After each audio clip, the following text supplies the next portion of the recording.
पहले chapter class 9 का पढ़ने वाले हैं। तो हमारा सबसे पहला टॉपिक है मोशन। तो आइए हम शुरू करते हैं। A body is said to be in motion when its position change continuously with respect of time. यानी कि हम किसी भी बॉडी को तब कहेंगे कि वो मोशन में है जब वो अपनी पोजीशन रिस्पेक्ट ऑफ टाइम में जब वो चेंज करती है, तभी हम उसे कह सकते हैं कि वो मोशन है। For example a moving car. मान लीजिए कि एक कार यहाँ से चल रही है और ये कुछ सेकंड बाद 5 सेकंड बाद ये दूसरे पोजीशन पर बी पोजीशन पर आ जाएगी, तो हम इसे कह सकते हैं कि ये जो कार है वो मोशन कर रही है बिकॉज ये अपनी पोजीशन चेंज कर रही है टाइम के रिस्पेक्ट में, इसीलिए हम इसे मोशन कहते हैं। और उसके बाद हमारा अगला टॉपिक है डिस्टेंस। तो डिस्टेंस क्या होता है? The actual length travel by the moving body from initial point two final point. यानी कि इनिशियल पॉइंट से फाइनल पॉइंट तक जो डिस्टेंस होता है उसी को हम डिस्टेंस कहते हैं। जैसे मान लीजिए ये 4 किलोमीटर है और ये 4 किलोमीटर है, तो हमारे ये दोनों का जो सम होगा वही हमारा एक्चुअल डिस्टेंस होता है।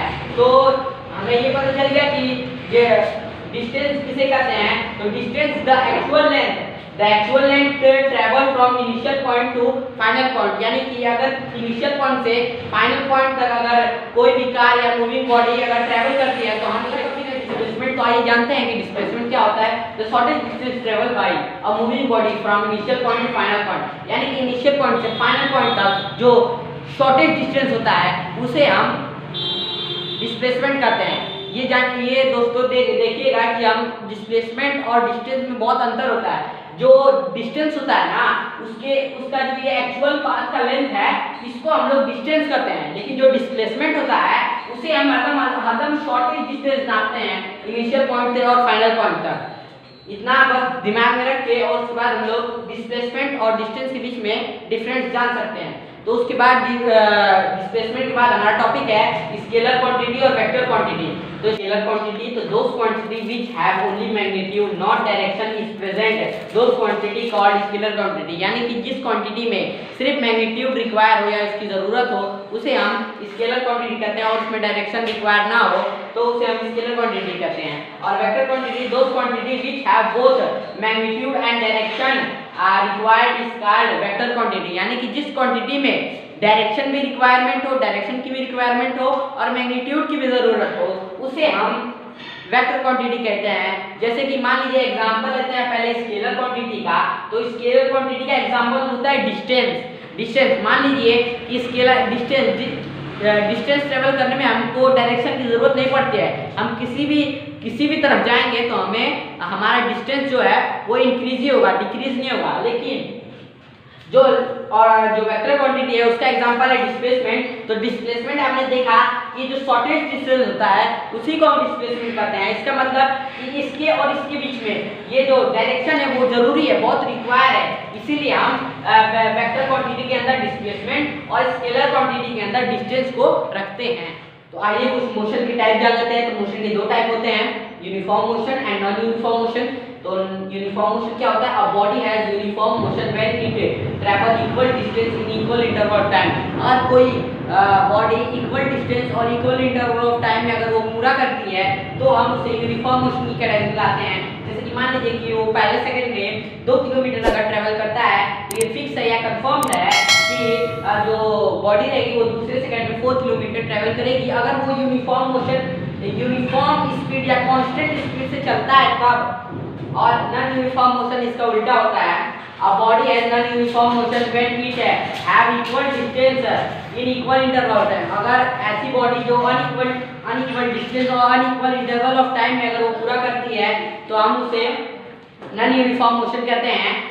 इसके एग्जांपल ये है कि अगर मान लीजिए कि कोई ऑब्जेक्ट है वो पहले सेकंड में 2 किलोमीटर ट्रेवल कर रहा है तो ये फिक्स नहीं है कि वो दूसरे सेकंड में 4 किलोमीटर ट्रेवल करेगा या उसकी इक्वल ट्रेवल करेगा। वो स्लो या फास्ट भी ट्रेवल कर सकता है। जैसे कि मान लीजिए कि आपके पास एक ऑब्जेक्ट है जो पहले सेकंड में 2 किलोमीटर ट्रेवल करता है, तो इट इज नॉट कंफर्म कि वो दूसरे सेकंड में 4 किलोमीटर ट्रेवल करेगा। वो अपनी स्पीड को कम या ज़्यादा दिक्कत के और वो अलग कोई डिफरेंट डिस्टेंस ट्रैवल करता है।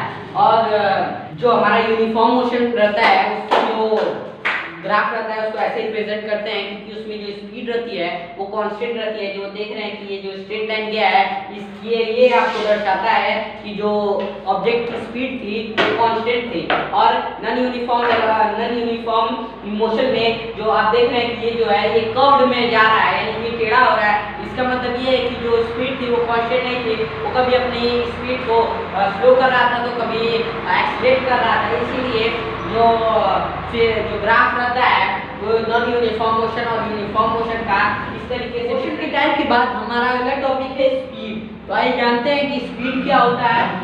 The speed of the body is give us an idea that how a body is moving fast और स्लो। ये जो स्पीड है वो हमें एक आइडिया देती है कि जो हमारा बॉडी है जिसके अंदर हम ट्रैवल कर रहे हैं वो किस वो फास्ट वो तेजी से चल रही है या स्लो चल रही है।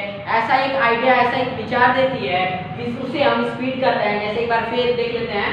The speed of the body is give us idea that how the body is moving slow और फास्ट। जो स्पीड रहता है वो हमें एक आइडिया देता है कि जो बॉडी है, जो स्पीड है, जो हम जिस बॉडी में हम ट्रैवल कर रहे हैं वो कैसे मूव कर रही है, स्लो धीरे मूव कर रही है या फिर फास्ट मूव कर रही है।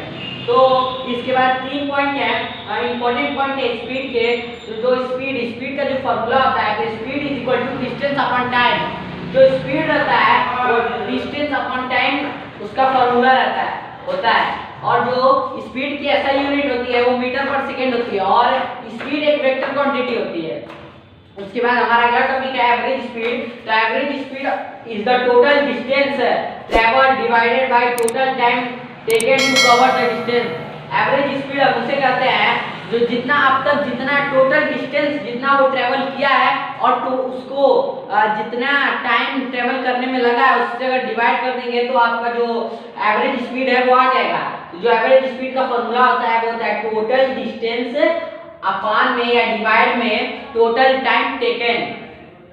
उसके बाद अगला टॉपिक है स्पीडोमीटर। तो स्पीडोमीटर क्या होता है? It is a device which show the speed of the body.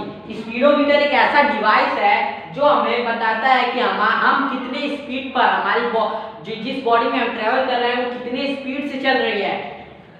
और उसके बाद हमारा अगला टॉपिक है डुओमीटर। तो डुओमीटर क्या होता है? It is a device which show how many kilometre is the body travel. जो हमारा डुओमीटर है वो ये दिखाता है कि अब तक पूरे जब से हम लोग की बाइक चालू हुई वो अब तक टिल नाउ अब तक कितना किलोमीटर ट्रैवल कर चुकी है वो ये दिखाता है। ये इन दोनों में बहुत लोग कंफ्यूज हो जाते हैं। तो मैं एक बार फिर से ये सबको रिवाइज करवा देता हूँ कि एक्चुअल मीनिंग ऑफ स्पीडोमीटर और एक्चुअल डिफरेंस बिटवीन स्पीडोमीटर और डुओमीटर क्या होता है। ये जो स्पीडोमीटर होता है वो हमें बताता है कि हमारी बॉडी की स्पीड क्या है और जो डुओमीटर है वो बताता है कि हमारी बॉडी अब तक जो ट्रैवलिंग बॉडी है वो अब तक कितना किलोमीटर ट्रैवल कर चुकी है।